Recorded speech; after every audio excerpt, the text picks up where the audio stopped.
Abbas Siddiqui ফুরফুরাদের lecturer, সে তো দেওবন্দি তাবলিগি ওয়াহাবিদেরকে তো জান্নাতি দল বলে ফেলেছে। আপনারা যদি এই বড়াই করে জালসা মাহফিলে বলছেন, তাহলে আজ দেখবো যে আপনার পীর সাহেবের মানে আকিদা কেমন, সাধারণ মানুষ আপনার পীর সাহেবের আকিদা সম্পর্কে বুঝবে। এই সম্পর্কে আলোচনা করবেন মুফতি আইনুল হুদা সাহেব, তিনি আলোচনা করবে। প্রত্যেককে বলবো আপনারা প্রথম থেকে নিয়ে শেষ পর্যন্ত বক্তব্যটা শুনবেন। আসসালামু আলাইকুম ওয়া রাহমাতুল্লাহি ওয়া বারাকাতুহু। আলহামদুলিল্লাহ ওয়াস সালাতু ওয়াস সালামু আলা রাসূলিল্লাহ ওয়া আলা আলিহি ওয়া সাহবিহি ওয়া মান ওয়ালা। প্রিয় দর্শক শ্রোতা, আজকের আলোচনা আলা হযরত সমাচার 14 ওয়াহাবিদের মসজিদ ও নামাজ। সুপ্রিয় দর্শক শ্রোতা, আমরা মনে হয় ভারত উপমহাদেশে একটি গুমরাহির শিকড় খুঁজে পেয়ে গেছি বা খুব শীঘ্র পেতে যাচ্ছি। আল্লাহ রসুল সাল্লাল্লাহু আলাইহি ওয়া আলিহি ওয়াসাল্লাম মুসলিম নন, মুমিন নন, নাউযু বিল্লাহ। কেউ যদি মুসলিম বলে, মুমিন বলে, নির্বেজাল কাফের। এরপরে আল্লাহ রসুল সাল্লাল্লাহু আলাইহি ওয়া আলিহি ওয়াসাল্লাম বাশার নন, মানুষ নন, মখলুক নন, এটাও আছে। আল্লাহ রসুল সাল্লাল্লাহু আলাইহি ওয়া আলিহি ওয়াসাল্লাম কাদিম, আল্লাহ যেমন কাদিম, এটাও আছে। আল্লাহ রসুল সাল্লাল্লাহু আলাইহি ওয়া আলিহি ওয়াসাল্লাম আল্লাহর যেমন শুরু নাই শেষ নাই, আল্লাহর হাবিবেরও শুরু নাই শেষ নাই, এটাও আছে। বাশারুম মিসলুকুম, জাহিরি সুরতে বাশার এই যদি হয় অর্থ, তাইলে কি হকিকতে আল্লাহর হাবিব সাল্লাল্লাহু আলাইহি ওয়া আলিহি ওয়াসাল্লাম বাশার নন? এটা কি আল্লাহ রসুল সাল্লাল্লাহু আলাইহি ওয়া আলিহি ওয়াসাল্লামের বাশারিয়ত অস্বীকারের রাস্তা খুলে দেওয়া নয়?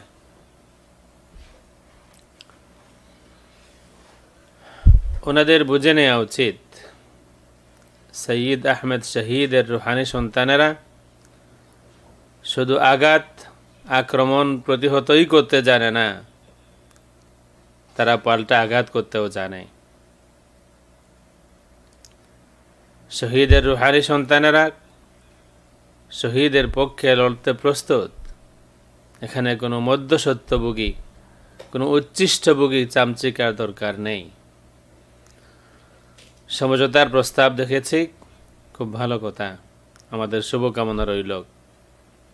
তবে আমাদের মনে হয় প্রথম পদক্ষেপ হবে, যিনি চ্যালেঞ্জ করেছেন তিনি নিজে তার চ্যালেঞ্জ প্রত্যাহার করে নেবেন, বৃহত্তর সুন্নিয়তের স্বার্থে, পরিস্থিতি বিবেচনায়। প্রিয় দর্শক শ্রোতা, আলোচনা ওয়াহাবিদের মসজিদ ও নামাজ।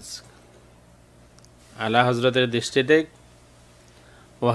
ওয়াহাবিদের মসজিদ মসজিদ নয়, তাদের নামাজ নামাজ নয়, তাদের জামাত জামাত নয়। তাদের আজান দিলেও তাদের আজান আবার রিপিট করতে হবে, অফকোর্স নামাজও রিপিট করতে হবে। আমি খুব চিন্তার মধ্যে যে আমার নিজের দেখা মতো কিছু মানুষ এমন দেখেছি যারা ওয়াহাবিদের বানানো মসজিদে নামাজ পড়েছেন বা পড়েন, তাদের পিছনেও নামাজ পড়েন।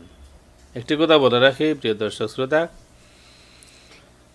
ওয়াহাবি যারা, আমি তাদেরকে নজদিয়া বলি, তাদের সাথে আমাদের বিভিন্ন মাসআলায় ইখতিলাফ আছে, যুগ যুগ ধরে মাসআলায় ইখতিলাফ আছে, কিন্তু আমরা ইজমালিভাবে সবাইকে কাফির মুরতাদ বলি না। ইজমালিভাবে গড়ে সবাই কাফির মুরতাদ এটা আমরা বলি না। যাদের বিরুদ্ধে আমরা যুগ যুগ ধরে লড়াই করছি এবং তাদেরকে পরাজিতও করেছি, আলহামদুলিল্লাহ, আপনারা সাক্ষী। ওরা কারা? যারা আমাদেরকে এই একই অভিযোগ দেয়, যাদেরকে আমরা পরাজিত করলাম, সেই অভিযোগ আমাদেরকে দেয় আমরা নাকি ওয়াহাবি। আসলে যখন গন্ডগোল দেখা দেয়, যখন নেটওয়ার্কে গন্ডগোল দেখা দেয়, তখন কত কিছুই বলে। যাই হোক, এই গুমরা এদের নেটওয়ার্কে গন্ডগোল। সমঝোতার প্রস্তাব খুবই ভালো, আমাদের আহলুস সুন্নাহ মিডিয়ার পক্ষ থেকে শুভকামনা রইল। এগিয়ে যান, আমরা চাই টোটাল সুন্নিয়তের স্বার্থে, পরিস্থিতি বিবেচনায় আমরা মোটামুটি মিলেমিশে সুন্নিয়তের খেদমত করবো। এটা আমরা আমাদের একই কথা বহু বছর যাবত আপনাদের সামনে প্রমাণ চলে এসেছে। আরও আসবে। 1932-তে একবার, আবার 1987-এ আর একবার, আবার রিসেন্টলি আমার সময়ও আমরা করেছি। এটা আমাদের দুর্বলতা নয়। বাংলাদেশে অধিকাংশ সুন্নি মুসলমান সৈয়দ আহমেদ শহীদ রহমতুল্লাহ আলাইহির অনুসারী, অধিকাংশ সুন্নি মসজিদ মাদ্রাসা সৈয়দ আহমদ শহীদের অনুসারীদের, অধিকাংশ দরবার সৈয়দ আহমদ শহীদ রহমতুল্লাহ তাআলা আলাইহির অনুসারীদের। আমরা যে মিলেমিশে চলতে চাই, বারবার বিভিন্ন চুক্তি হয়েছে, ওয়াদা হয়েছে, ফতোয়া দেওয়া হয়েছে 1932-তে, এটা আমাদের দুর্বলতা নয়, এটা আমাদের মহানুভবতা, এটা আমাদের বড়ত্ব। আসুন প্রিয় দর্শক শ্রোতা, আলোচনা ওয়াহাবিদের মসজিদ ও নামাজ। আলা হজরতের দৃষ্টিতে ওয়াহাবিদের মসজিদ মসজিদ নয়, এটা কাফিরদের ঘর। আর তাদের নামাজও নামাজ নয়, আজান আজান নয়। তো এখন হরম শরীফে, মসজিদুল হারামে, কাবা শরীফ যে কালো ঘর, এর বাইরে যতটুকু আছে সব নতুন করে নির্মাণ করা হয়েছে। তারা কি করবেন জানি না। মদিনা শরীফে কিছু অংশ এখনও আছে তার কিয়ামলের, কিন্তু এরপরে যে এক্সটেনশন হয়েছে তা তারাই করেছে। সেখানে তারা নামাজ পড়েন না, বা পুরো আরব বিশ্বে কত মসজিদ তারা বানিয়েছে, এইসব মসজিদে তাদের মানুষ নামাজ পড়েন না। যারা আছেন ওই মসলকের, আপনারা এই ফতোয়াটা ভালো করে শুনে নেবেন। বাংলাদেশে শুধু ঢাকায় 10,000 মসজিদের শহর ঢাকা, এটা আমরা বহুদিন থেকে শুনি। আমি বেশ কয়েকজনকে প্রশ্ন করেছি, এর মধ্যে কত পার্সেন্ট মসজিদ সুন্নিদের আছে? তখন ম্যাক্সিমাম বলেছেন 20%। তাহলে 80% মসজিদ এবং মাদ্রাসাও যাদের দখলে, যারা প্রতিষ্ঠা করেছে, যারা পরিচালনা করছে, তাদের মসজিদ মাদ্রাসা, এটা কি সেখানে নামাজ হবে না? সেখানে কি সেটা কি মসজিদ নয়, মাদ্রাসা নয়? এই শিক্ষাই আসলে ওই মসলকে, ওই শিবিরে এই শিক্ষা আসলে দেওয়া হচ্ছে। এই কারণে এরা বিচ্ছিন্নতাবাদী, এরা ছোট্ট একটা সেক্ট সমাজের। আসুন আমরা দেখি মালফুজাতে আলা হজরত, বাংলা, পেজ 92। প্রশ্ন: ওয়াহাবিদের জামাত ত্যাগ করত পৃথক নামাজ পড়তে পারে?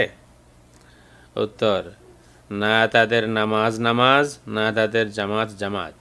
তাদের নামাজ এটা নামাজ না, তাদের জামাতও জামাত না, তার মানে আলাদা করে নামাজ পড়বে। প্রশ্ন: ওয়াহাবিদের তৈরিকৃত মসজিদ মসজিদ কিনা? উত্তর: কাফেরদের মসজিদ গড় সাদৃশ্য। কারণ হজরতের দৃষ্টিতে এই দেওবন্দি ওয়াহাবি যারা আছে, টোটাল সকলেই মুরতাদ, এক বাক্যে সকলেই মুরতাদ। এটা খারিজিয়ত, এক বাক্যে সবাইকে কাফির মুরতাদ বলা খারিজিয়ত। যাই হোক, তো ওয়াহাবিদের তৈরিকৃত মসজিদ মসজিদ কিনা? কাফেরদের মসজিদ গড় সাদৃশ্য। সুবহানাকা হাযা বুহতানুন আযীম। এই বিষয়ে আরো দেশে দেশে আরো সুন্নি উলামায়ে কেরাম আছেন, আহলুস সুন্নাত ওয়াল জামাতের মাশায়েখে আযম আছেন। কেউ এইটা বলতে শুনি নাই যে ওয়াহাবিদের বানানো মসজিদ মসজিদ না, এটা কাফিরদের ঘরের সমান। আবার প্রশ্ন: ওয়াহাবি মুয়াজ্জিনের আজান পুনরায় দিতে হবে কি দিতে হবে না? উত্তর: যেভাবে তাদের নামাজ বাতিল, অনুরূপ আজানও। হ্যাঁ, সম্মানার্থে আল্লাহর নামের উপর, জাল্লা শানুহু এবং পবিত্র নামের উপর দরুদ শরীফ পড়বে। এখানে উর্দুতেও আছে, এই দেখুন 167 हिस्सा अव्वल। वहाबिया की नमाज आरज: वहाबिया की जमात छोड़कर अलग नमाज पढ़ सकता है? इरशाद: ना उनकी नमाज नमाज है, ना उनकी जमात जमात।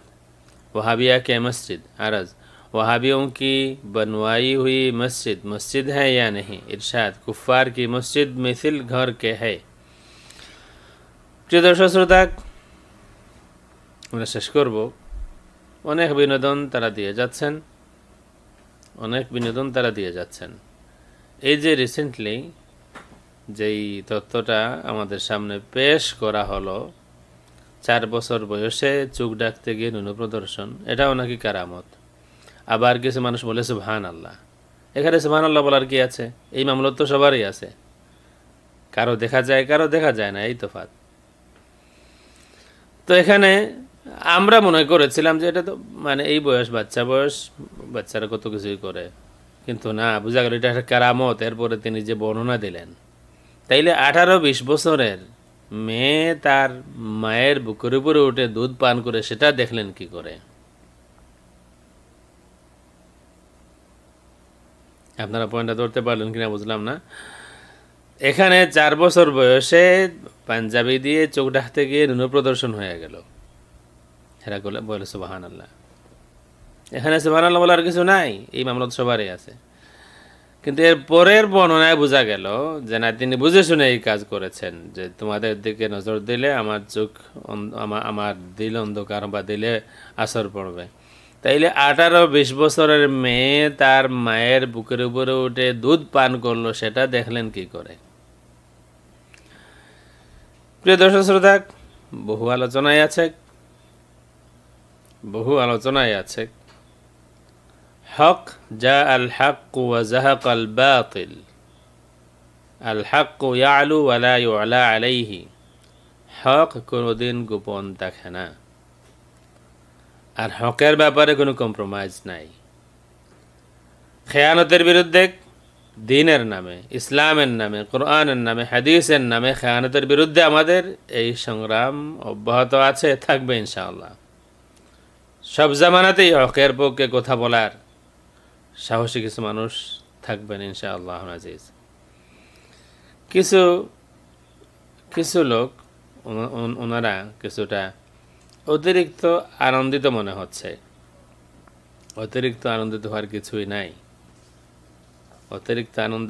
কিছুই নাই। আবার আমরা শুরু করব ইনশাআল্লাহ আজিজ। ইনশাআল্লাহ ভুল যদি করি, সব দলের কাছে যাদের বিরুদ্ধে আমাদের বক্তব্য গিয়েছে সকলের কাছে বলছি, ভুল যদি করি স্বীকার করে নেব, কিন্তু হক জাহির হবেই হবে ইনশাআল্লাহ আজিজ। বা নোয়ার কিচ্ছা কাহিনী দিয়ে ভর্তি এইসব মলফুজাত, বা নোয়ার কিচ্ছা কাহিনী দিয়ে ভর্তি। পীর সাহেব খাদিমকে বলতেছেন স্ত্রীর কাছে তিনি কোনোদিন যাননি। তো খাদিম অবাক হচ্ছে, কি ব্যাপার, ওনার অনেকগুলি সন্তানাদি আছে, কিন্তু উনি নাকি কোনোদিন স্ত্রীর কাছে যাননি। আসলে যদি এই কথা সত্য হয়, তিনি স্ত্রীর কাছে কোনোদিন যাননি, তাইলে খাদিমকে রিমান্ডে নিতে হবে ইনশাআল্লাহ। এগুলি একটা একটা করে আসবে ইনশাআল্লাহ। আমাদেরও 5 বছর সময় নিতে তো হবে ইনশাআল্লাহ। অনেক তথ্য বেরিয়ে আসবে, হক জাহির হবে। আল্লাহ রাব্বুল আলামিন আমাকে, আপনাকে, আমাদের সবাইকে হকের পক্ষে থাকার, হকের পক্ষে কথা বলার তৌফিক দিন। আমিন। ওয়াসসালামু আলাইকুম ওয়া রাহমাতুল্লাহি ওয়া বারাকাতুহু।